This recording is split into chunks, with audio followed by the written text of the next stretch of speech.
شخص کو حضور نے دیکھا، اس نے میلے کچیلے کپڑے پہنے، تو حضور نے ٹھنڈی آہ بھری، فرمایا کاش یہ دھو کے کپڑے پہنتا۔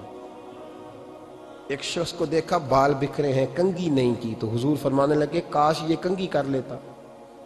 نفاست پسند آدمی پہ نا بوجھ بنتا ہے۔ جو آدمی، آپ کو پتہ ہے کہ امام شافعی تو فرماتے ہیں جمعے والے دن غسل کرنا واجب ہے، ماتے غسل نہ کرے تو جمعہ ہی نہیں ہوگا۔ اگرچہ ہمارے امام صاحب کے نزدیک سنت ہے۔ یہ سنت کب بنا؟ ایک دن نہ بہت سارے لوگ اپنے اپنے کام سے اٹھے، مسجد میں آ گئے، مسجد نبوی میں۔ کوئی کسان تھا تو کھیت سے اٹھ کے آ گیا، کوئی مزدور تھا تو مزدوری سے اٹھ کے آ گیا۔ تو مسجد میں جب بہت سارے لوگ جمع ہوئے نا، تو بعض لوگوں کو دقت محسوس ہوئی، تو رسول کریم علیہ السلام نے فرمایا کتنا ہی اچھا ہو کہ تم جمعے والے دن نہا کے آیا کرو۔ بس وہ صحابہ کا مزاج ہمارے والا نہیں تھا کہ تفصیل بتائیں، حکمت بتائیں، ملے گا کیا، ثواب کتنا، نہ نہائیں تو گناہ، یہ کوئی نہیں۔ حضور نے کہا کہ نہا کے آؤ تو کتنا ہی اچھا ہے۔ پھر کسی صحابی نے کبھی بھی بغیر غسل کیے جمعہ ادا ہی نہیں کیا۔ کسی نے بغیر غسل کے کبھی جمعہ ادا ہی نہیں کیا نا۔ اسلام بڑا خوبصورت دین ہے۔ حضور نے فرمایا جو کچا پیاز کھائے وہ مسجد نہ آئے، پہلے مسواک کرے، دانت صاف کرے، پھر آئے۔ نبی پاک صلی اللہ علیہ وسلم نے فرمایا جو کچی مولی کھائے مسجد نہ آئے۔ مولی کھانا جائز ہے، پیاز کھانا جائز ہے، لیکن منہ سے بدبو آتی ہے۔ نبی پاک علیہ السلام کا ظاہری حسن کیا بات ہے۔ میلاد مبارکہ میں نبی پاک علیہ السلام کی جو چیز بڑی کھل کے واضح ہوتی ہے وہ رسول اللہ کا حسن و جمال ہے۔ آپ کی والدہ سیدہ طیبہ طاہرہ حضرت سیدہ آمنہ رضی اللہ تعالیٰ، اماں جی کہتی ہیں کہ میرے محبوب جب میرے بطن اقدس میں آئے تو جو تکالیف عورتوں کو ہوتی ہے مجھے ان میں سے کوئی تکلیف بھی نہیں ہوئی، اور اماں جی کہتی ہیں مجھے کبھی کوئی ثقل، کوئی بوجھ محسوس نہیں ہوا، اور فرماتی ہیں کہ جو ولادت کے وقت لوگوں کو، عورتوں کو تکلیف ہوتی ہے مجھے وہ بھی نہیں ہوئی، اور فرماتی ہیں کہ نبی کریم علیہ السلام پیدا ہوئے تو ہمیں حضور علیہ السلام کی ناف کو کاٹنا نہیں پڑا، ناف بریدہ پیدا ہوئے، ختنہ شدہ پیدا ہوئے۔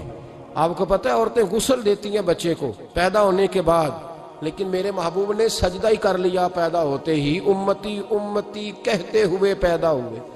حق نے فرمایا کہ بخشا الصلاۃ والسلام، اور پہلے سجدے پر روز ازل سے درود۔ میرے امام فاضل بریلوی کا جو انداز تکلم ہے نا، اس کی بھی حد ہی کوئی نہیں، کوئی حد ہی نہیں، کہاں تک ان کی محبت جاتی۔ کہنے لگے پہلے سجدے پہ روز ازل سے درود، یادگاری یہ امت پہ لاکھوں سلام، یادگاری یہ امت پہ لاکھوں سلام۔ بتائیے بغیر وضو کے، بغیر غسل کے سجدہ ہو جاتا ہے؟ تو حضور نے سجدہ کر کے بتایا کہ اللہ نے مجھے پاک صاف پیدا کیا ہے۔ نبی پاک صلی اللہ علیہ وسلم کی والدہ نے جب یہ باتیں ارشاد فرمائیں تو لوگوں نے پوچھا ان سے کہ اماں جی پھر آپ ایک جملے میں بتائیں کہ ماجرا سارا کیا تھا، آخر ایک ولادت تو ہوئی نا، آپ کے وجود اطہر سے ایک بچہ تو نکلا، تو یہ کیا تھا؟ تو سیدہ آمنہ فرمانے لگی خارج منی نور، بس میرے وجود سے ایک نور نکلا ہے، بس میرے وجود سے ایک، اور روشنی آتی جاتی ہے تو کسی کو تکلیف نہیں دیتی، ایک نور نکلا۔ میرے رسول کریم علیہ السلام کو ظاہری حسن بھی کمال دیا، اور پھر حضور کی نفاست پسندی، صفائی پسندی۔ نبی پاک جب بات کرتے تھے نا تو حضور کے دانتوں سے نور نکلتا، اس کے باوجود حضور ہر وضو کے لیے مسواک کرتے۔ میں نے ہر نماز کے لیے نہیں کہا، میں اپنے لفظوں کا ذمہ دار ہوں۔ کس کے لیے بولے آپ حضرات؟ ہر وضو کے لیے، یعنی اگر نبی پاک نے وضو نماز کے لیے کیا تب بھی مسواک کی، اور اگر قرآن شریف کی تلاوت کے لیے کیا تو پھر بھی مسواک کی، کسی اور موقع کے لیے وضو فرمایا تو پھر بھی مسواک کی۔ اور سیدہ عائشہ فرماتی ہے جب بھی حضور گھر سے نکلنے لگتے پہلے مسواک فرماتے۔ حالانکہ رسول پاک کے دندان اقدس تو نور والے تھے، ضرورت ہی نہیں تھی، ہماری تعلیم کے لیے نفاست پسندی۔ ایک بات میں نے شروع کرنی ہے پر آپ نے ناراض نہیں ہونا، پہلے وعدہ کر لیں، جڑے نہیں بولے انہوں نے کی ارادہ ہے ہو جانا ہے، چلو ہو جائے، کوئی گل نہیں، خیر ہے، ہو جائیں آپ ناراض۔ نبی پاک نے بڑی مونچھیں نہیں پسند کی، حضور کو اچھی نہیں لگتی تھی۔ ایک بات پوچھتا ہوں آپ سے، یہ درد دل ہے میرا اور صرف سمجھانے کے لیے عرض کر رہا ہوں، کوئی تنقید نہیں، اللہ تعالیٰ مجھے نیت کا وضو عطا کرے۔ ایک بات بتانا، اگر بہو کھانا پکا کے لائے اور سالن سے بال نکل آئے تو پھر اس کا کیا حال ہوتا ہے؟ کئی تو بوڑھے پلیٹ اٹھا کے دیوار میں مارتے ہیں، ایسا ہی ہوتا ہے نا، یہ کیا ہے؟ اور اگر کبھی روٹی سے نکل آئے تو بیوی صاحبہ کا کیا حال ہوتا ہے؟ یہ کوئی طریقہ ہے کھانا پکانے کا؟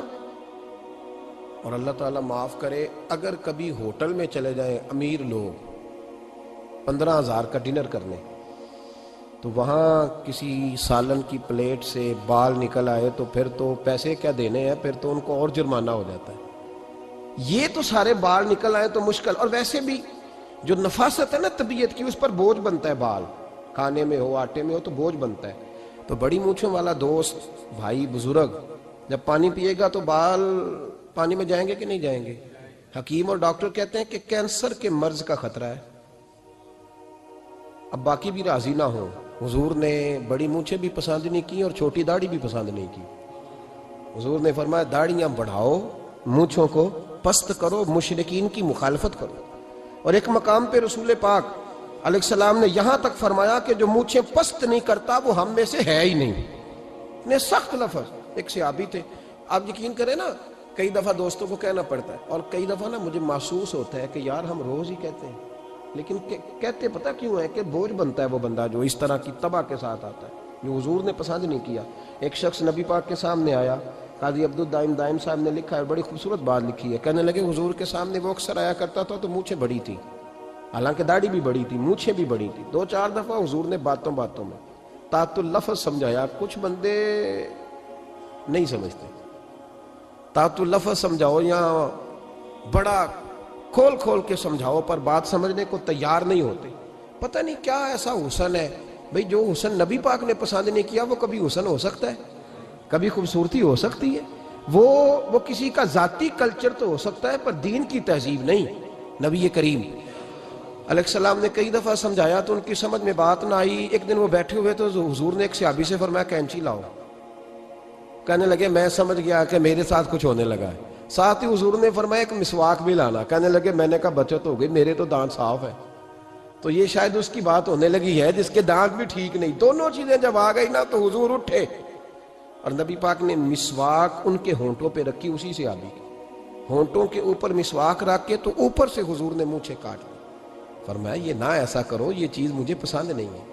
حضور نے نفاست پسندی کو۔ اب تو اللہ تعالیٰ خیر کرے، ملانگ آ گئے مارکیٹ میں، ملانگ، درویشی، فقیری، اور ان کے پاس رش بھی زیادہ ہے، ان کے درباروں پہ بھی رش زیادہ ہے۔ جی کہتے ہیں حضرت صاحب درویش آدمی ہے۔ بھئی روٹی تو پورے ٹائم پہ کھاتا ہے، مونچھیں کٹوانے میں ہی درویش ہو گیا ہے، نہ بال کٹواتا ہے نہ مونچھیں کٹواتا ہے۔ یہ گرو نانک کی تعلیمات ہیں، یہ نبی پاک کی تعلیم نہیں۔